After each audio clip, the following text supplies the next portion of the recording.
Good morning. Conflict and Courage, April 5th. Too drunk to care. Proverbs 20, verse 1. Wine is a mocker, strong drink is raging, and whosoever is deceived thereby is not wise.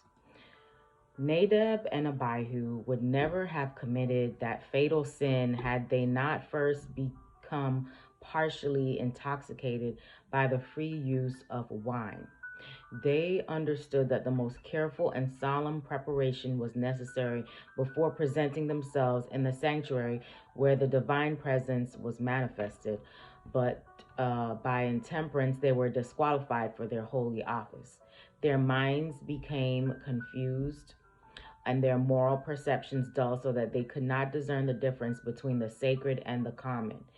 To Aaron and his surviving sons was given the warning, do not drink wine nor strong drink, that you may put a difference between holy and unholy, and between unclean and clean. The use of spirituous liquors has the effect to weaken the body, confuse the mind, and debase the morals. It prevents men from realizing the sacredness of holy things or the binding force of God's requirements.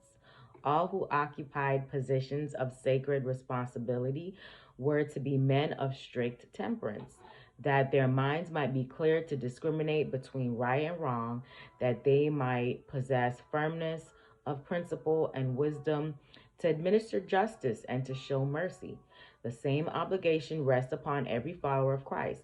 To the church of Christ in all ages is addressed the solemn and fearful warning, if any man defile the temple of God, him shall God destroy, for the temple of God is holy, which temple you are.